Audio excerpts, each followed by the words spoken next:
皆さんこんにちは。プチオタ独身男のマッツンです。今回は徳川家康のゆかりの地巡りをするため、静岡県静岡市にやってきました。現在放送中の NHK 大河ドラマどうする家康も佳境に入ってきましたからね。で、ここ駿河地区は家康が晩年を過ごした場所というふうに言われていて、家康と関わりのある場所とか建物がめちゃくちゃ多いんですよね。あとは普通に観光しても景色がいい場所とかがめちゃくちゃ多いと思うので、楽しんで家康のゆかりの地巡りを紹介していきたいと思います。というわけで、まず最初にやってきた場所は三保の松原です。三保の松原は新日本三景の一箇所として有名だと思うので、早速ね、海岸線の方に行ってみたいと思います。というわけで早速中に入っていこうと思うんですけれども、見えてきましたね、名所三保の松原って。そうなんですよ。三保の松原は1922年に日本で初めて名勝に選ばれた場所でもあるんですよね。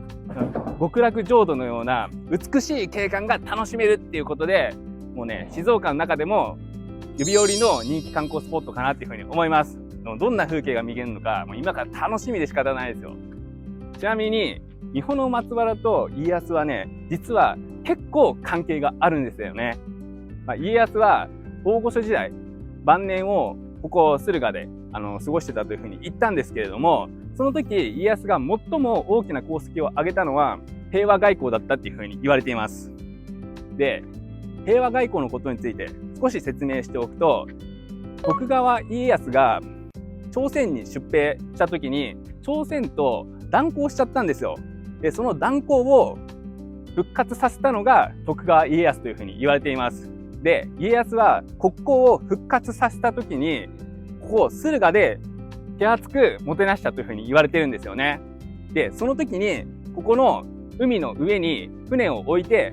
その船の上から三保の松原の景色を楽しんだというふうに言われてるんですよ。だから実はかなり三保の松原と家康はね、すごい深い関係にあるんですよねっていう話をしていたら、早速見えてきたのがこちらの松並木ですね。やっぱり三保の松原は海岸線と並んで、この松並木がめちゃくちゃ美しい景観で有名ですからね。この辺に生えてる松は他の松と比べて立派だから見応えあったよね。でもなぜか松ぼっくりが転がってなかったんですよね。松ぼっくりって重要？この松並木の中でも一番有名な松がこの羽衣の松ですね。もうなんかすごいですよ。他の松の木とは違って、もう大きさが格段にめちゃくちゃ大きいです。いや、マジで圧巻だわ、これ。ここの松は家康とはあんまり関係ないんですけれども、羽衣伝説に関わりのある松らしいんですよ。羽衣伝説って全国各地にあるんですけれども、どうやらここの三保の松原の羽衣伝説は他の場所とは話が違うらしいですね。三保の松原の天女さんはどうやらね、富士山の方に消えていったらしいですね。で、その時に羽衣を残していったのがこちらの羽衣の松というふうに言われてるんですけれども、これね、見てもらえれば分かるように、どうやらね、3代目羽衣の松なんですよ。ちなみに初代は1700年代の富士山噴火の時に亡くなっちゃって、2代目は普通に枯れちゃったらしいです。なので今拝めるのはこちらの3代目なんですけど、本当に大きくて圧巻なので、ぜひこちらで記念撮影してみてはいかがでしょうか。というわけで、私たちはね、こっちのもう海が見えるんで、早速美しい海岸線の景観を楽しみに行きたいと思います。松並木から海岸へ出る途中に2代目の羽衣の松があったので一応紹介しておきます。無残にも松の木が切り倒されてましたね。お勤めご苦労様です。やっべもう開放感が半端ねえ。もうとにかくね、海の色がエメラルドグリーンでめちゃくちゃ綺麗ですね。波は強いんですけど、ところでパイセン、富士山どこですかね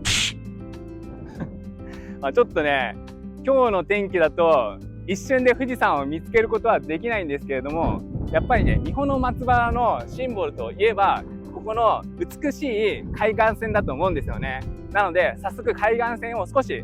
散歩してみたいなというふうに思います。今、三保の松原のシンボルでもある海岸線を歩いてるんですけども、やっぱり、めちゃくちゃ綺麗ですね。ロケーション最高ですよ、これ。いやもうね、やっぱりね、デートで来たりしたら、めちゃくちゃ、なんか雰囲気が高まるんじゃないかなっていうふうに思いますね。本当はね、この私が今歩いてる後ろ側に、富士山が見えるんですけれども、今日はね、申し訳ないです。残念ながら見えないです。ただ、この場所は、絵はがきとかで、誰しもは一度は見たことがある風景を楽しむことができると思うので、ぜひ、三保松原に来た時は、この海岸線で記念撮影とかしてみてはいかがでしょうか。いやー、噂通り本当に綺麗な絶景だったね。ほんと絶景でした。富士山は雲に隠れてたけど、波の音も風情があって癒されるよね。ほんと癒されます。富士山は雲に隠れてたけど、一応別の位置から富士山見えたじゃん。海岸線から富士山が見えないと三保松原に来た嬉しさ半減ですよ。まあ確かにせっかくなら、絵はがきのような綺麗な風景を見たかったよね。ちなみに、海岸線のすぐそばにある松並木も歩いてみました。この辺に生えている松の木の樹齢は200年から300年だそうです。じゃあ海岸線から戻ってきて、海岸線の反対側の道にあるのが、こちらの神の道です。ここの神の道は、さっきの羽衣の木と、今から行く三保神社をつなぐ松並木になってるんですよね。どうやらここの松並木の樹齢は200年から300年だそうです。だからね、随分と立派な松を見ながら歩くことができるんですよね。ちなみにね、ここの道はどうやらここの神が往来するための道だっていうふうに言われているので、すごい神聖な場所なんですよね。いやー、日陰で道も整備されてて、すごい歩きやすくて最高ですね。昼はこのように美しい松並木の景観を楽しむことができるんですけれども、夜はライトアップされているので雰囲気は全くガラッと異なるので、デートスポットとして来てもおすすめかなっていうふうに思います。というわけで早速奥の方まで行って三保神社の方まで歩いていきたいと思います。おお、これすごくないですか、パイセン。めちゃくちゃ傾いてるから、これ俺の身長だったら大丈夫ですけど、パイセンだったらもしかしたら頭ぶつけるかもしれないので気をつけてください。先ほどの神の道をね、500メートルぐらい歩いてきたところにあるのがこちらの三保神社です。早速中の方に入って参拝していきたいと思います。でこちらの三保神社は敦賀の国三宮で三保大明神という風に称されている神社らしいんですけれども、ここの敦賀の国を治めた今川氏とか徳川氏から厚くね、崇拝を受けていた神社なんですよね。ちなみにご利益は縁結びと安産祈願です。もうね、婚活をしている私にとってみたら、縁結びのご利益を授かるのは絶対にやっておきたいので、この神社で参拝の方をしに行きたいと思います。掃除所のすぐ目の前に本殿がありますと。いや、なんか歴史感じますよね。っていうのも、ここの社殿はですね、どうやら江戸時代末期かなに再建された建物だそうなので、結構歴史のある建物なんですよ。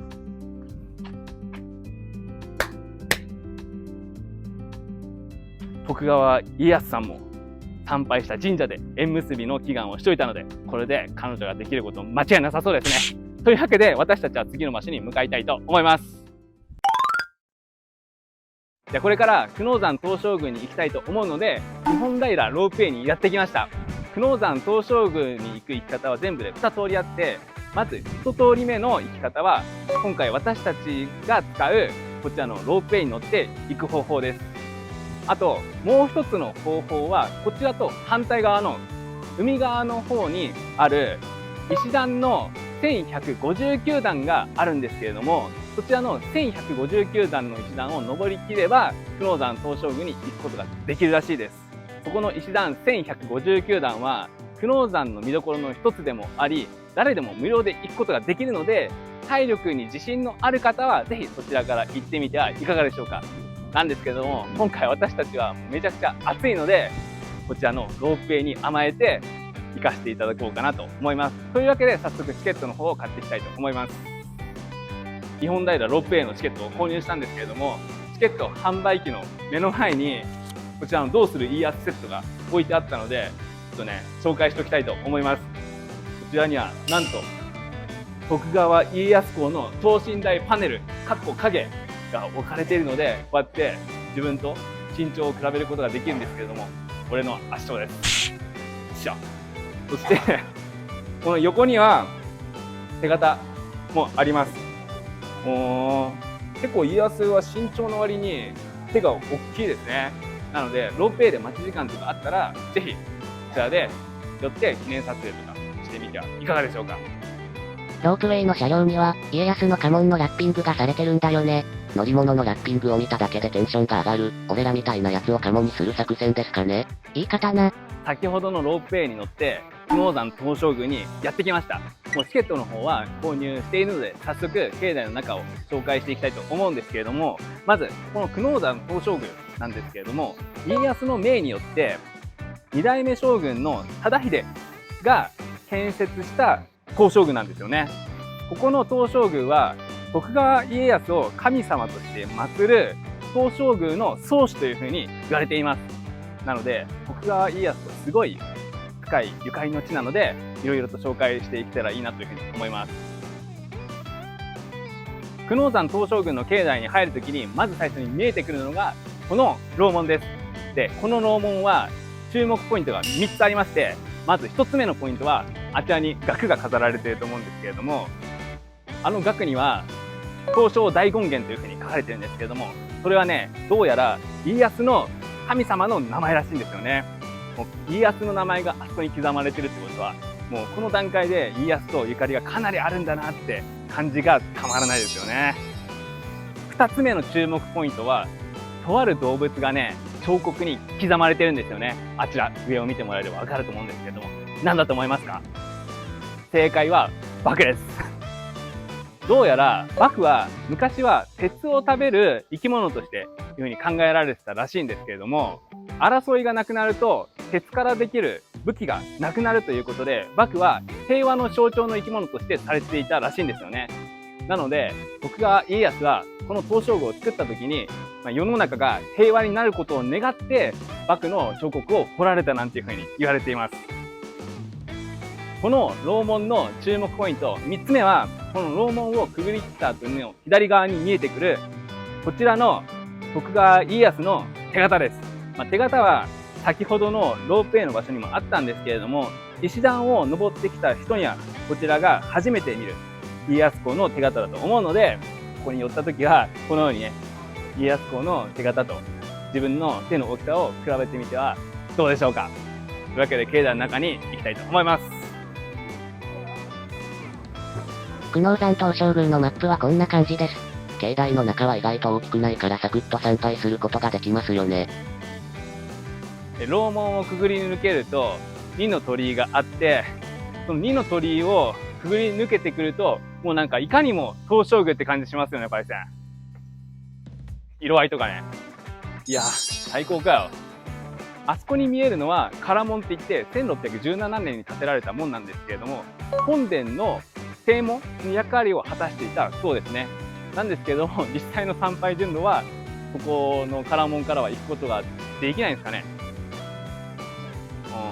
ちょっと右から迂回してくださいというふうに書いてあるので、それに従いたいと思います。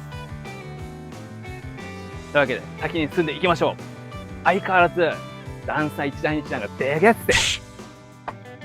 階段を登ると見えてくるのがこちらの比叡神社ですね。比叡神社は全国各地にある神社だとは思うんですけれども、どうやらここにもあると。私も知らなかったです。どうやら重要文化財で、確かに佇まいもいかにも東照宮の建物の一つっていう風な感じがして、しかも奥にはね、家紋まで飾られてますからね。やっぱり家康のゆかりの地巡りをした時には立ち寄っておきたい場所の一つですよね。というわけで中にこれから門をくぐっていきたいと思います。門をくぐると見えてくるのが久能山東照宮の国宝社殿ですこちらの社殿の特徴は何といっても美しすぎる漆塗りだと思います。もうね、徳川家康が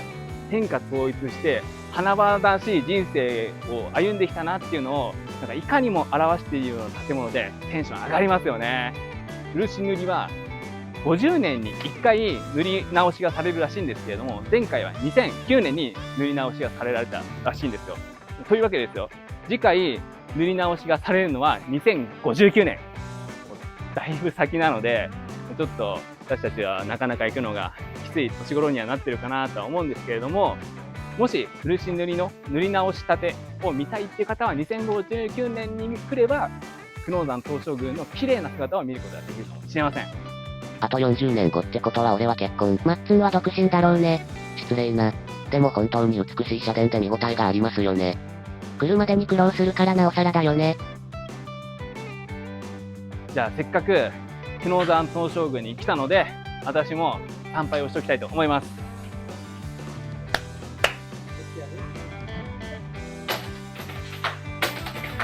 参拝はしたんですけれども、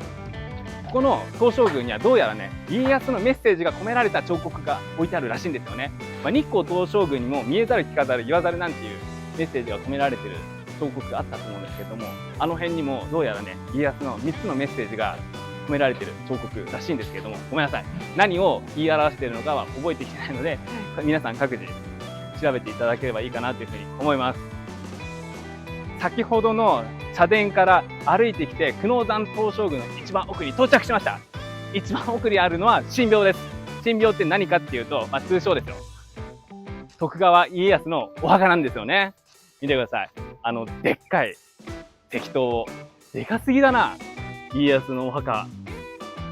石塔は高さ 5.5 メートルで、周囲の長さが8メートルもある、もう超特大莫大のお墓なんですよ。いやー、半端ね。しかもこのお墓の南東方向にはどうやら家康の愛馬のお墓もあるそうなので、ちょっとねそちらの方を探しに行きたいと思います。というわけで見つけました。家康公の愛馬のお墓です。随分とねこんまりとしたお墓なんですけれども、やっぱりここも合わせて来ることで徳川家康のゆかりの地巡りっていうふうに言えるのかなというふうに思います。じゃあさっきの立ち位置と角度を変えて、こちらの徳川家康のお墓の豆知識を紹介したいと思います。こちらのお墓にはどうやら徳川家康の命によって家康の亡骸が埋葬されているらしいんですけれども、一般的に徳川家康の亡骸って日光東照宮に埋葬されているって言いますよね。実はですよ、徳川家康が亡くなってから1年間はこちらのお墓に亡骸が埋葬されていて、1年経った後からは日光東照宮の方に亡骸が移されたなんていう説があるそうです。あとこのお墓はどうやら家康が生まれた地岡崎市の方向を向いて建てられてるそうなんですよね。なんかそうやって考えると家康もロマンチストだったんだなっていうふうに思いますよね。というわけで豆知識を紹介させてもらいました。私たちは次の場所に向かいたいと思います。なんか笑顔な独身男が来たけど、せっかくなので御朱印をもらっておきました。かっこいいですよね。ついでに石段の上からの景色も撮影しておきました。コバルトブルーの海、青い空、本当にここは静岡ですか？ってくらい綺麗でしたね。静岡駅の周辺にやってきました。家康のゆかりの地を2カ所巡ったので、ちょうどお昼時になりましたので、お昼にしたいと思います。やっぱりね、静岡といえば静岡おでんですよね。というわけで今回はこちらの昭和23年創業の静岡おでんの名店小川さんでお昼をしたいと思います。やっぱり静岡おでんといえば黒い出汁が特徴的だと思うんですけれども、こちらの小川さんではこの黒い出汁はもちろんおでんの種類が17種類の中から好きなものを食べれるということなので、早速静岡おでんを味わいに行きたいと思います。お店の前には結構人が並んでましたよね。さすが人気店。15時頃にお店の前を通った時もまだ並んでたもんね。具材も100円から170円でリーズナブルだし、全制覇してもよかったくらいですよ。結局、ほとんど同じ具材を注文したからな。というわけで、おでん注文してきました。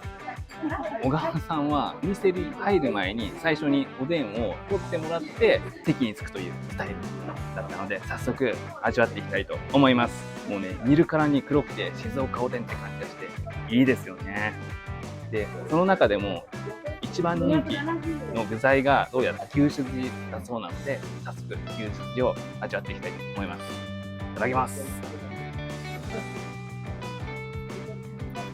うまっ。柔らかくて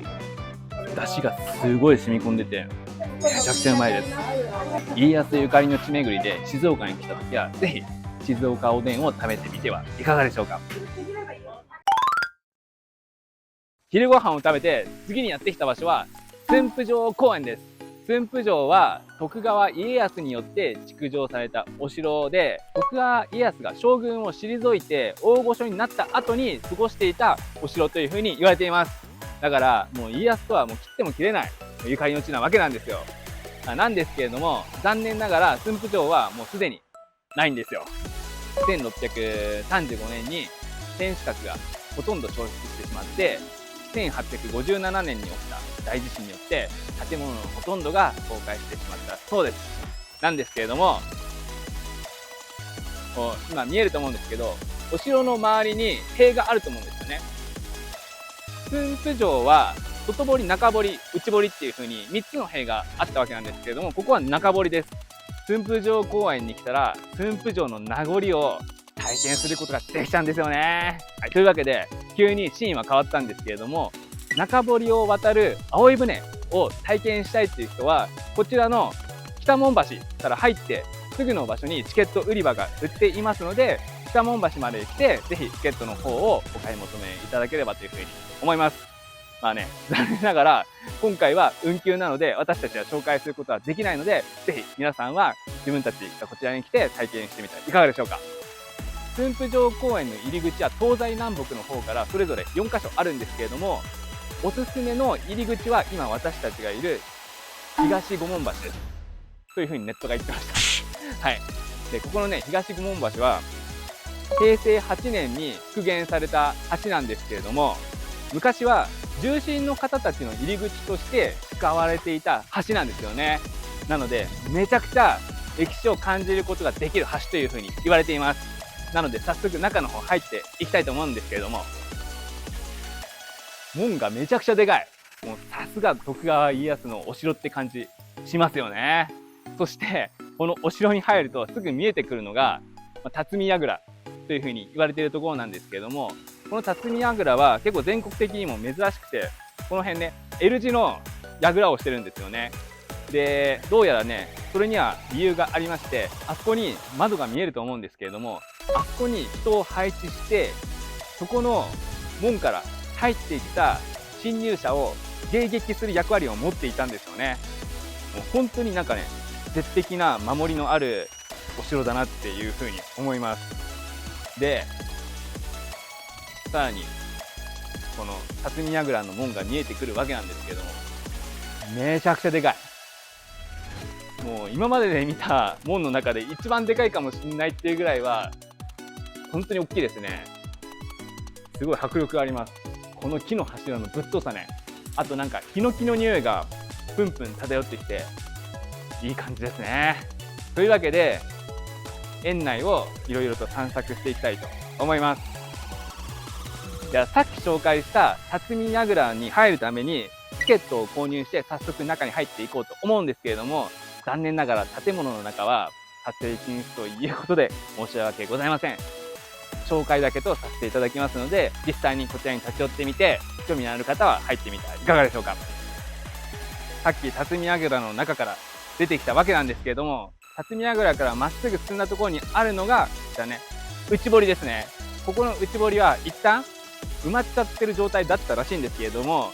発掘調査をしている中で多分ねあの辺に見える石垣が発掘されたと思うんですよ。でここはどうやら内堀の場所だったっていうことで、こういう風に今は水を敷いて再現をしているそうですね。駿府城公園の一つの見どころのポイントとなっていると思うので、ぜひ立ち寄ってみてはいかがでしょうか。さっきの内堀から歩いてきて逆側にもねその内堀の跡があるんですけれども、その目の前にあるのがもみじ山庭園ですね。もみじ山庭園ではどうやら富士山とか三保の松原とか静岡の名所をイメージした庭園を見ることができるらしいので、庭園好きの方はぜひ中に入ってゆったりと楽しんでみてはいかがでしょうか。ちなみにこの庭園に入るためには有料なので申し訳ないんですけど、今回私たちはスルーさせてもらいます。というわけで今公園の中心部にやってきたんですけれども、ここは昔本丸の跡地だった場所です。やっぱりお城の跡地に来たら本丸の跡は絶対に行きたいですよね。この辺一帯に昔は5層7階建ての天守閣がそびえ立っていたそうです。土台の面積の大きさは江戸城もしのぐぐらいの大きさだったらしいんですよね。今残念ながらないんですけれども、代わりに本丸跡に徳川家康の像があるんですよね。このでっかいやつ。浜松城とはちょっと違う感じですけれども、晩年の徳川家康を表している銅像で、この家康の手元を注目してほしいんですけれども、この像は鷹狩りが好きだった家康を表している銅像らしいです。この像も鶴ヶ城公園のシンボルの一つなので、ぜひこちらに立ち寄って記念撮影とかしてみてはいかがでしょうか。で、徳川家康の像のすぐ隣にあるのが発掘調査現場の見学ゾーンですね。なんかキャッシュルなんていう風に言われてるそうで、ネーミングセンスが絶妙にいいですよね。おー、すげえ。マジなんか生々しいですね。で、ここではどうやら本当に昔あった駿府城を発掘するためにいろいろな調査が行われているそうですね。なので、お城好きの方とか、ぜひこちらに立ち寄ってみて、見学されてみてはいかがでしょうか。続いては、羊猿櫓です。こちらの羊猿櫓は、平成26年に復元した建物なんですけれども、建物の材料とか方法がどうやら当時の江戸時代に建てられていたものと全く同じ作り方で作ったものらしいんですよ。この高さ14メートルの櫓、立派ですよね。というわけで早速中に入っていきたいと思うんですけれども、こちらの中もね、残念ながら撮影禁止だとは思うんですけれども、ぜひ興味のある方は寄ってみてください。次にやってきた場所は静岡浅間神社です。静岡浅間神社っていう神社は実は存在していなくて、どうやらここの神社は神戸神社と浅間神社、大利明神社、その3社の総評で静岡浅間神社っていう風に言われているそうですね。どうやらね、ここの神社もすごい家康とはゆかりのある神社なんですよね。ここは徳川家康の幼少期、竹千代が元服式を行ったところの神社でありまして、江戸時代の頃は徳川家に厚く崇拝されていた神社なんですよ。なので駿府城公園に来た時はこちらの神社にも寄って参拝してみるのがいいかなっていうふうに思います。なので早速境内の中を散策していきたいと思います。随神門をくぐり抜けて見えてきた社殿が大利明神社ですね。先ほどの3社の一つです。いやー、やっぱり佇まいが立派ですね。すごい歴史を感じます。ここは商売繁盛とかの神様が祀られているそうですね。というわけで奥進んでいきましょう。大利明神社のすぐ隣には最近できたこれどうする家康の静岡大河ドラマ館があるので、どうする家康がファンだっていう人はぜひこの館に寄ってみて見学すると家康のことを知ることができるし、ドラマの風景とかも味わうことができると思うので、テンション上がると思いますので寄ってみてください。先ほど私たちが入ってきた門とは別の場所にもまた入り口があるんですけれども、どうやらね、そこが正門らしいんですよ。で、その正門の目の前に神戸神社と浅間神社の入り口があるので、早速中の方に入っていきたいと思います。おー、境内の中も結構広々としてていい感じですね。静岡浅間神社のシンボル的な建物といったらこちらに見える社殿ですね。めちゃくちゃでかくないですか。パイセン、これどうですか。それもそのはずですよ。ここの社殿、何かをモデルに作られてるんですよ。それ何か分かりますか。もう静岡といえばなんですけれども、正解は富士山を表して作られた社殿なんですよね。いや本当にめちゃくちゃでかい。この社殿は漆塗りの神社建設の中では日本一の高さを誇る建築物なんですよね。なんとその高さは21メートル。ちなみにこれは拝殿なんですけれども、左側が浅間神社で右側が神戸神社の拝殿になっているそうですね。なので、せっかくなんでやっぱり参拝をするしかないでしょうということで参拝していきます。先ほどの立派な社殿からすぐ隣にあるのが宿儺彦名神社です。こっちはね、先ほどの立派な神社に比べると少しこんまりとした社殿ではあるんですけれども、ここは無病息災とかのご利益があるそうなので、健康になりたいよっていうパイセンみたいな方はぜひ参拝してみてはいかがでしょうか。続いて紹介する場所は八千穂神社です。この八千穂神社は徳川家康の念持仏の摩利支天を祀っていた場所なんですけれども、明治時代初頭に発令された神仏分離によって現在の八千穂神社っていう名前に改名されたそうですね。で、ここの神社はスポーツとか武道とか開運にご利益のある神様が祀られているそうなので、そういうのに興味がある方はぜひ参拝してみてはいかがでしょうか。次に紹介する場所は葉山神社です。ここからはね、一気に参拝のハードルが上がるんですけれども、どうやら葉山神社に行くためには静岡浅間神社の名物とも言われているこの100段の石段を登る必要があるんですよね。葉山神社を紹介するためにこの石段を登りに行きたいと思います。はい。というわけで石段100段登りきりました。登りきった先にはこちらの葉山神社があります。葉山神社は衣食住の神様が祀られているということなので、興味のある方はぜひ葉山神社にも寄ってみてはいかがでしょうか。静岡浅間神社の境内はほとんど紹介しきったと思うので、次の場所に私たちは向かいたいと思います。疲れた。境内の中は神社が何社もあるから大きかったですよね。じっくり参拝したら結構時間がかかりそうだよね。こちらが正門になります。私たちが先ほど入ってきた場所とは違う場所にあります。ここは拝殿の裏なんだけど本殿があって、普通の人は入れないんだって。俺らは YouTuber ですよ。本殿は金箔がたくさん使われていてすごい綺麗なんだとか。いつか見てみたい。今回最後にやってきた場所は清見寺です。清見寺は奈良時代に創建された古刹なんですよね。で、ここの清見寺も家康とはすごいゆかりのある場所で、家康が幼い頃今川氏の人質として捕らえられていた時にこの清見寺で勉学を励んだというふうに言われています。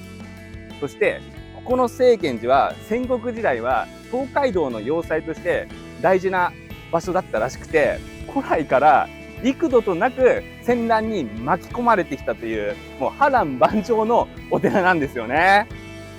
なので足利尊氏とか豊臣秀吉、今川義元、徳川家康とか名だたる武将とすごいゆかりのあるお寺らしいんですよ。